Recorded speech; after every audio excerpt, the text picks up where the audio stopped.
Hello there, Dr. Dicken Weatherby here, and welcome to another one of my FBCA crash course video trainings. And today's topic is approaching the functional analysis. So the first thing that we want to do before we begin the analysis of blood testing, I think it's really important to look at the blood test that actually comes back from the lab itself. So this is the report that comes back from Quest or from LabCorp, whatever lab it is that you're using, your hospital lab. And what you're going to do is you're going to look for values that are outside of the quote normal or standard reference ranges. So hopefully you've watched the video I did on the thinking process, because here's where you apply that knowledge. So if you don't have that knowledge to do this, you can use my reference book. I wrote a book on this topic, Blood Chemistry and CBC Analysis, Clinical Laboratory Testing from a Functional Perspective, and shameless promotion here, it's available on Amazon. Or you can take my online training. This is a 12-module online training at bloodchemistrytraining.com. So with those two tools, you're going to be able to know right off the bat what clinical dysfunctions that are associated with high or low levels of each biomarker. So for instance, high alkaline phosphatase, you should be thinking the liver and gallbladder should come to the top of your head. Also the bones. High glucose, obviously blood sugar dysregulation, dysglycemia, metabolic syndrome, insulin resistance, hyperinsulinemia, and of course diabetes. Low glucose, hypoglycemia, the first stage on the road to diabetes. That type of thing. So you really want to become conversant with each biomarker and know exactly what conditions and dysfunctions are associated with that. BUN, kidneys, that type of thing. So that's my goal, so that when you look at a blood test without even doing a functional analysis using optimum ranges, you can just quickly go bam, bam, bam, bam, and take a look at the things that are elevated above the normal ranges or decreased. So the next thing you want to do, once you've kind of got the normal standard ranges out the way and kind of got a sense in your head about what potentially could be going on from a pathological perspective and even from a more overt functional perspective, the next thing you'll want to do is to look at the optimum ranges. So the best way to do this is to transfer data for analysis. So there are a couple of different ways to do this. The first way is the way that I've done it for many, many years, is using a manual tracking form. And I know that some people use spreadsheets. So this is the manual tracking form that I've used for many, many years. This is available for you for download underneath of this video if you're watching it on my website. If you're watching this on YouTube, just go to bloodchemsoftware.com. and you should be able to find this particular video or this particular form to download. So what I would do is I'd print this out. I'd write the patient's results in here. So this is the chem screen and this is the CBC. So I'd write the results in here. And then using the reference ranges here, the optimum ranges, put up and down arrows. And then I'd start doing my analysis. I'd have my book open with me in front of me and I start taking notes and following my functional hierarchy, that type of thing, and hand write the notes here. So like I said, you can download this form below this video. I have the form prepared in US ranges, which are these. I have them in standard international units as well for those of you outside of the US. And also there's a conversion form as well that converts between the two. So that's my free gift to you for watching this video and participating in this crash course. So a second way is to use an Excel spreadsheet. It's much the same thing as the manual tracking form, but if you're good with Excel, I'm sure you can get the spreadsheet to do things that you can't really do in a just a manual Microsoft Word PDF form like this. You might even be able to get it to change colors with the optimum ranges and that sort of thing. I don't have a lot of that experience, so I'm sorry, I'm not really the best person to show you that. So manual tracking forms are the way that I've done it for many, many years. And the second way is with software. So if you're using a software program, you can either manually add the data to the software, or if the software allows for automatic integration with a lab, mine does, then you just import the lab results. So a lot of people think that it's going to take hours and hours to do this manual entry. I can do it with a comprehensive test in about 5 minutes. In fact, I have a video at Blood Chem Software where I have a little timer running as I'm actually entering data into the form, and I think I did it in just under 5 minutes, and that's while I was talking to people. So it can be done a lot quicker than that. Doesn't take very long because when you use a software program, you can rearrange the lab data entry form to match the sample from the lab, so that it's very quickly, you can go from glucose into glucose, BUN into BUN, creatinine into creatinine, etc. Also, the manual entry takes a fair amount of time as well. One of the nice things is if you're entering it into the software, that's it, you're done. Whereas if you're entering it into the manual tracking form, you're going to have to do this step down here, which is beginning the analysis. So with the analysis, if you're doing it manually or using a spreadsheet, you can use my book. If you're good at recognizing patterns, this can take anywhere from 30 minutes to an hour.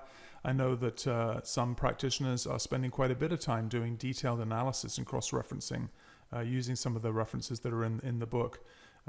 So depending on the complexity of the case, just the analysis part can take quite a while. Anywhere from 50 minutes for a quick, easy one all the way through to an hour. Whereas, if you're using software, once the data has been entered into the system, then you just press a button and bam, the software is doing an algorithmic analysis and you're already at the report stage, which is pretty effective and efficient use of your time. So I know which one I would choose. Then, of course, you need to print up your reports, either the filled out tracking form or the spreadsheet with your notes on it, or the functional health report generated by the software.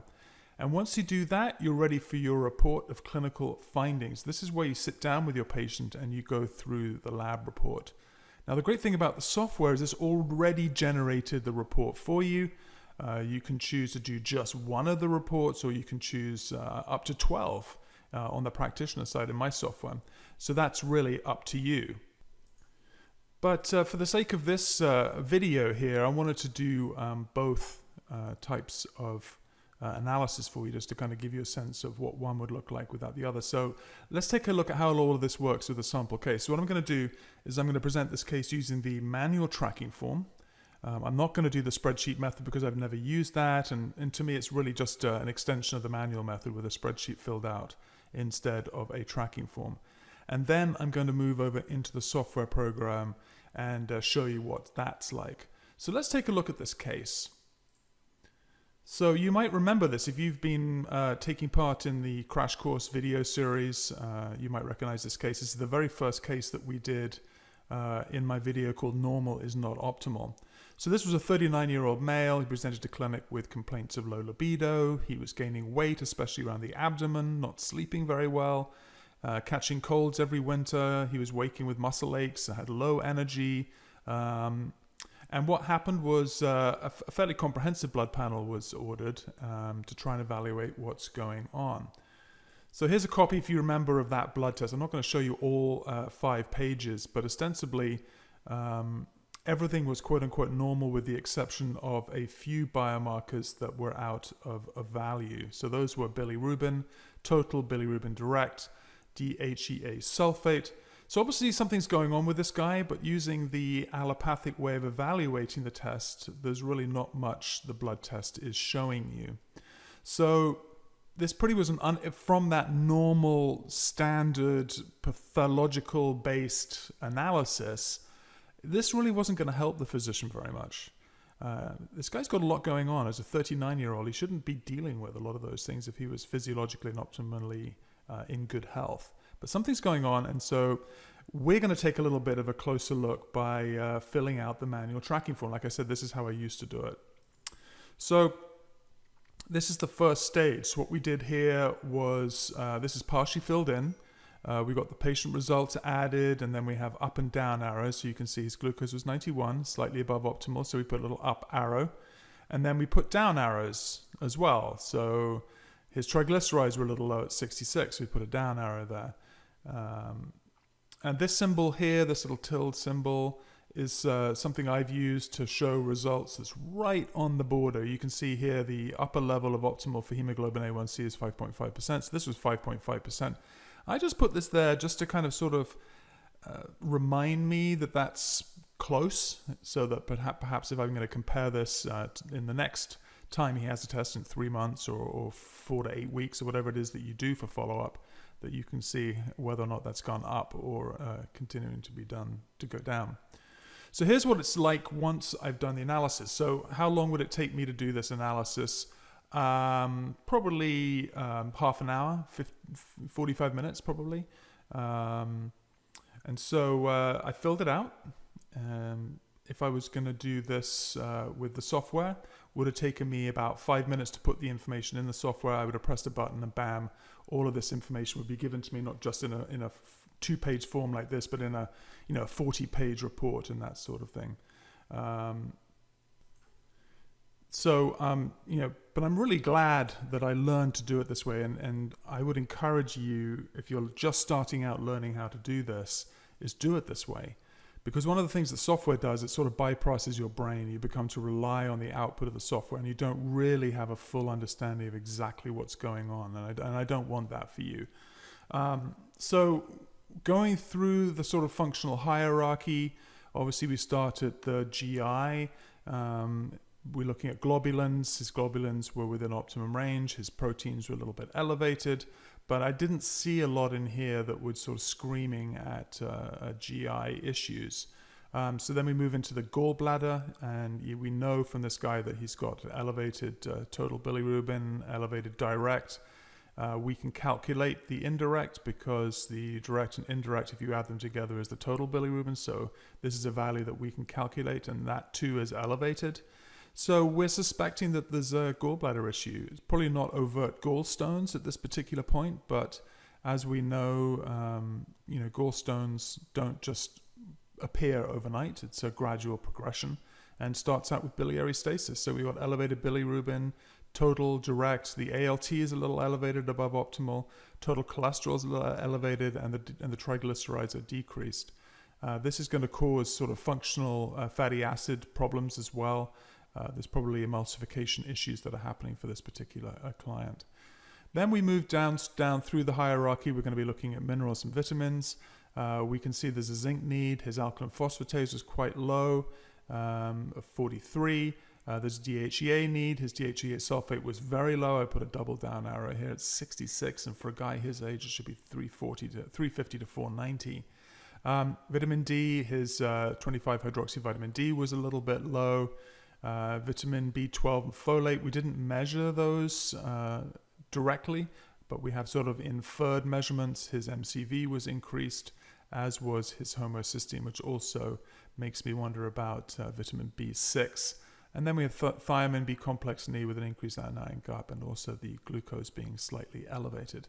Speaking of glucose, moving on down into the blood sugar dysregulation area, we're suspecting dysglycemia metabolic syndrome. The glucose is a little bit increased, as is total cholesterol, and the DHEA sulfate is decreased. Does this mean that this guy is diabetic? No, but it means that he's stepping out onto the road to that, and that there are signs of this dysregulation in his systems, and therefore we need to pay attention to that. Definitely some liver dysfunction going on, elevated ALT, total bilirubin, and like we said before, and the direct bilirubin was elevated, serum iron, RDW, and MCV were all elevated. These are all markers for liver dysfunction, and also we have a decreased triglycerides. Remembering that the liver is the seat of fatty acid conversions and synthesis, as well as protein synthesis. So these are all contributing here to quite I'm not a serious, but a liver dysfunction that should be paid attention to. Thyroid, they didn't really measure a lot of the thyroid markers, just the TSH. So maybe secondary hypothyroidism because he has decreased TSH. Pay attention to this, but not necessarily screaming out. If you do want to order all of these different markers, then that's a good idea to do that. Sex hormone dysfunction, absolutely. This is absolutely paramount for this guy. DHEA sulfate was low. Estradiol is very high. His free and total testosterone are low. My sense is that there's aromatase activity going on, causing that abdominal obesity, and therefore we have this biofeedback happening, or this loop, whereby all testosterone, not all, but a lot of bioavailable testosterone is being converted into estradiol, and therefore aromatase activity is occurring. This is something that needs to be looked at in terms of his blood sugar dysregulation as well, but also his increased cardiovascular risk, because We know that there are 15 to 16 different independent clinical risk factors in a blood test for cardiovascular risk, and he's got 1, 2, 3, 4, 5, 6, 7 of them. So 50% of his markers are of that cardiovascular risk are pointing towards increased risk for him. And then immune dysfunction. Remember, he was suffering from coughs and colds and flus and that type of thing. I'm suspecting immune insufficiency. His bilirubin levels are elevated, which is a sign of immune issues. But also the white blood cell count is decreased, and also the alkaline phosphatase is decreased. Zinc's role in the immune system playing here. But this white blood cell count is decreased as well. Also potential for viral dysfunction. Increased lymphocytes, serum iron is elevated. So this would have taken quite a bit of time to do. And, you can sit down with your patients and go through this, print this out, give it to them.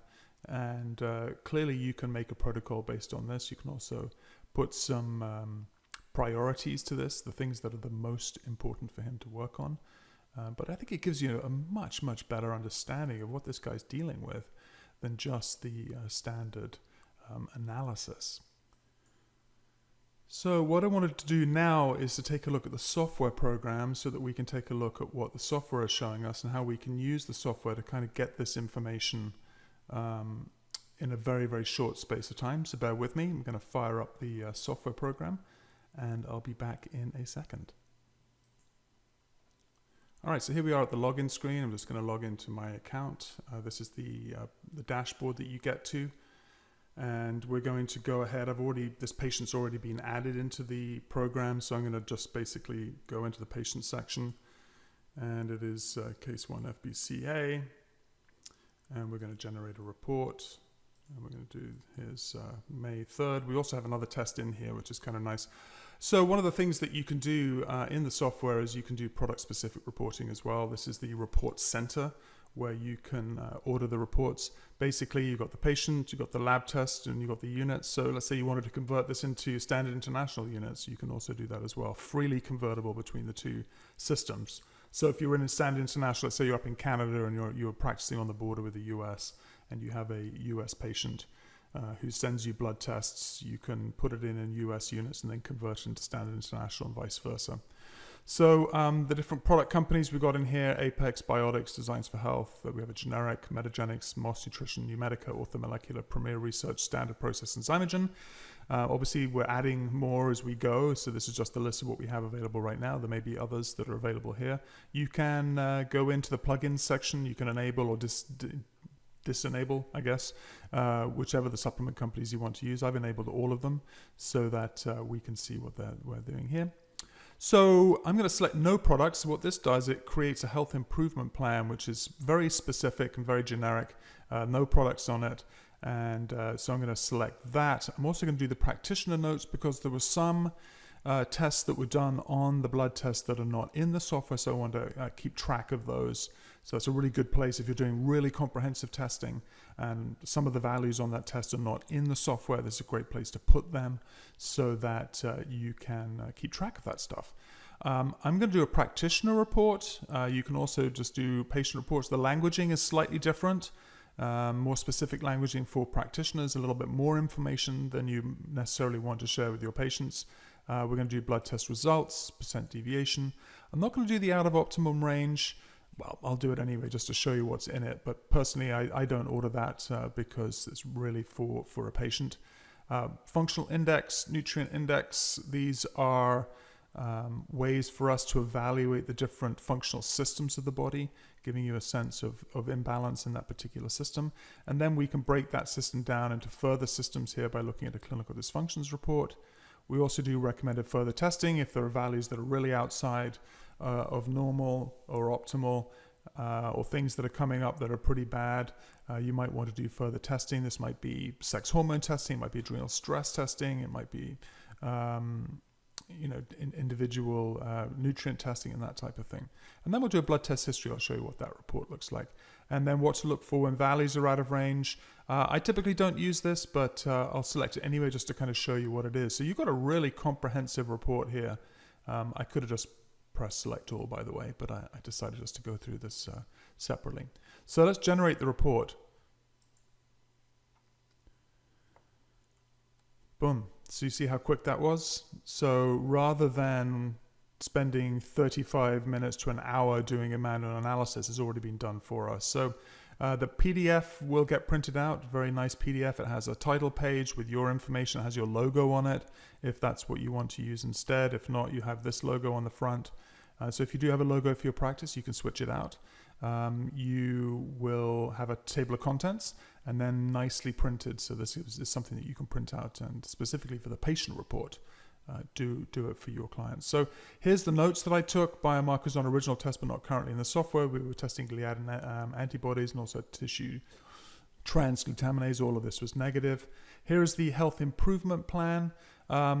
This is going to tell us the main priorities based upon the values of this blood test. So 5 clinical conditions: male testosterone deficiency, biliary stasis and insufficiency, liver dysfunction, increased cardiovascular risk, and viral infections. And it gives you rationales behind that as well. And then the DHEA need for the nutrients and vitamin D and zinc.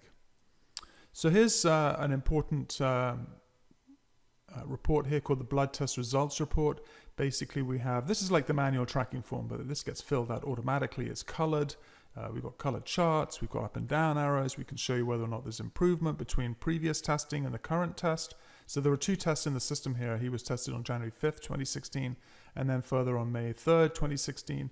And so this is the kind of the follow-up. Was there improvement? No, his glucose levels went up a little bit. His BUN stayed about the same. So you can see here up and down thumbs basically saying improvement or no improvement. We also have a little histogram, not histogram, but a little infographic here.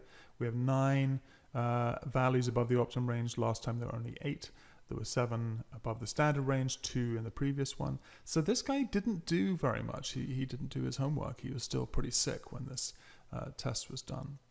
So the other nice thing about the practitioner side of this is that this is hyperlinked. Let's say you forgot what elevated anion gap is. You just click this and it jumps straight through to my updated blood reference guide.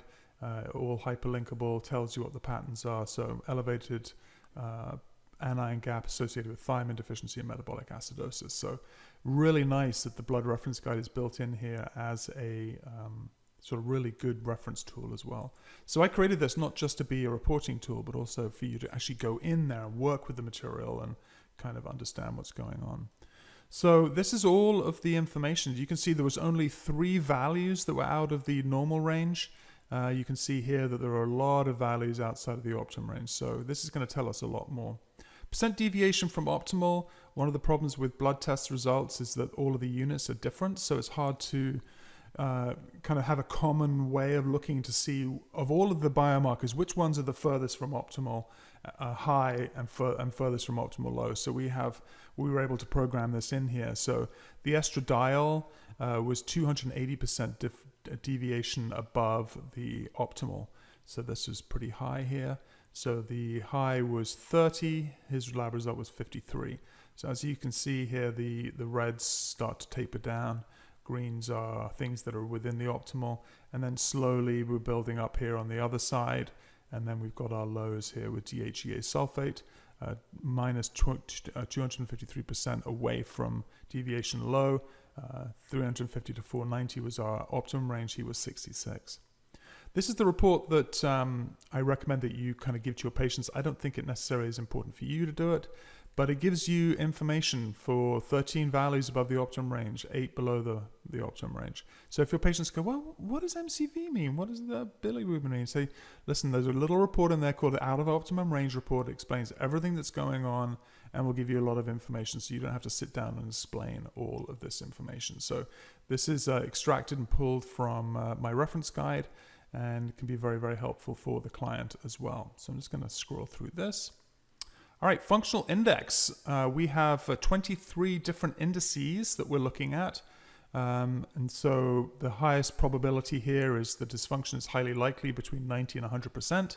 70 to 90% dysfunction is likely. 50 to 70 dysfunction is possible, and less than 50 dysfunction less likely. So I typically look at everything above 50%, and so we have a written section for all values that are above 50%.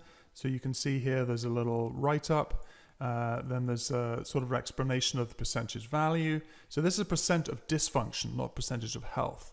And then we have a rationale. It says which of the values were out of range, and then which biomarkers were considered, and then which results that will be included in this calculation but were not available for this calculation. You might want to consider running in future tests. So this is progesterone.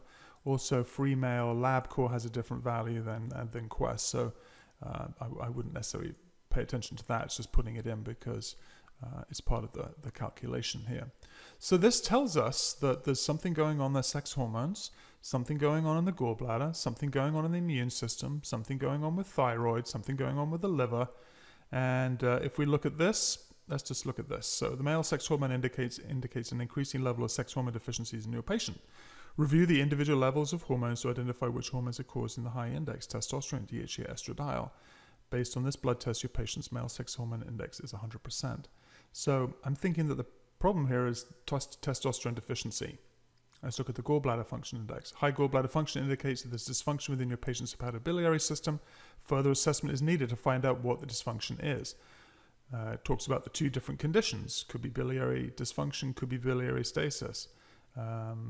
Biliary obstruction usually has a genesis in biliary stasis. So I bet you when we go down to the clinical dysfunctions report, you'll probably find that biliary stasis is quite high on that list.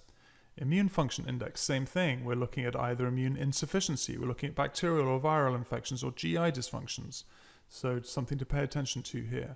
And then the thyroid function index, the TSH was decreased. So this sort of prompted a need to look, are we looking at hypothyroidism or are we looking at hypothyroidism and that type of thing. Liver function index, the ALT was high, bilirubin was high, triglycerides were low, serum iron was high, bilirubin direct was high, RDW was high, MCV was high. These are all part of a liver dysfunction, liver function index as well. We also have nutrient index. We have 6 indices for looking at vitamins, fat, minerals, carbohydrates, proteins, and hydration. And looking at this, there's definitely some vitamin issues here because the anion gap was high, homocysteine highs, vitamin D was high, and vitamin D was low, and MCV was high. So you can see it's a tremendous amount of information that's being put into this, and it took about 0.3 seconds to generate this. So tremendous savings in not only your time, but also tremendous value to your patient because they can get to walk away with this report. It's very meaningful, very specific to their needs and such like. So I'm going to scroll through down here to clinical dysfunctions. So remember the main issues we're looking at were sex hormone issues. Well, testosterone deficiency was pretty high.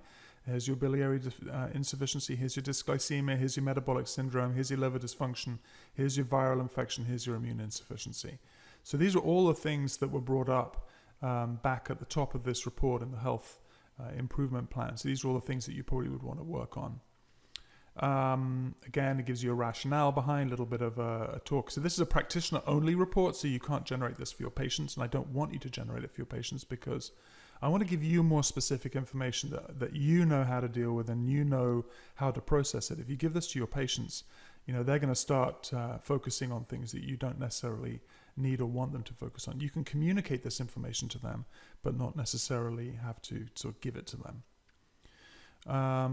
Also, we have a blood test history report. We can look at the latest 7 tests. If you have more than 7 tests in the system and you want to show them that as well, just generate a blood test history report on the 8th test in the system, and then it will show you everything below that.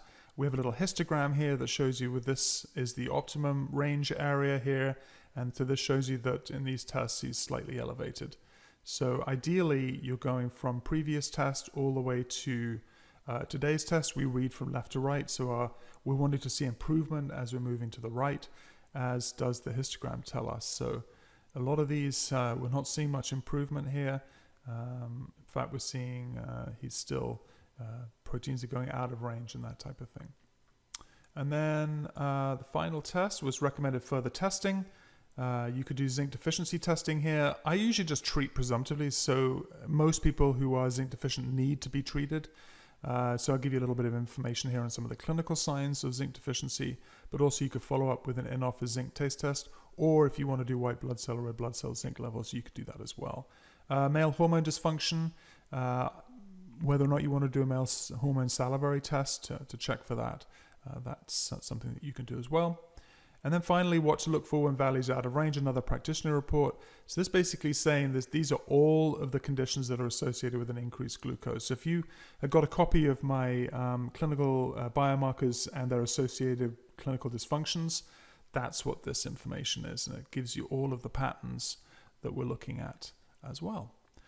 So that's the report. Like I said, it took about probably 5 minutes to enter this information in. So why don't I show you just very quickly what that data entry form looks like.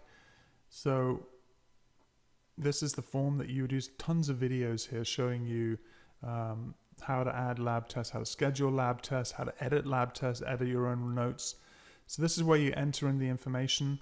I am using a default male panel, but you can also clone your panel so that these biomarkers more accurately are in the order that they are in the blood test that comes back from the labs. Makes data entry a lot easier. So this is basically the same as adding that information to the manual tracking form. I've got a conversion calculator here. Also, we calculate, I think, 9 functional ratios. Really cool. These tell us a lot about what's going on, the ratios between different biomarkers and that type of thing. So once all of this is entered into the system, you just hit save, jumps you here, you generate a report, and bam, you're right here. So that's the software. And I hope you can see that it's a tremendous improvement over the manual tracking form. So I hope this video has helped show you how to approach the analysis. Just to recap here, we looked at how to do it manually and also how to do it with software. Whatever method you choose, it's completely up to you. Please do remember you can download the manual tracking forms in both US and standard international units plus a conversion chart. And I'm also going to add in my functional hierarchy as well, because that's how I think my way through blood tests. If you're interested in the software, we have a free trial.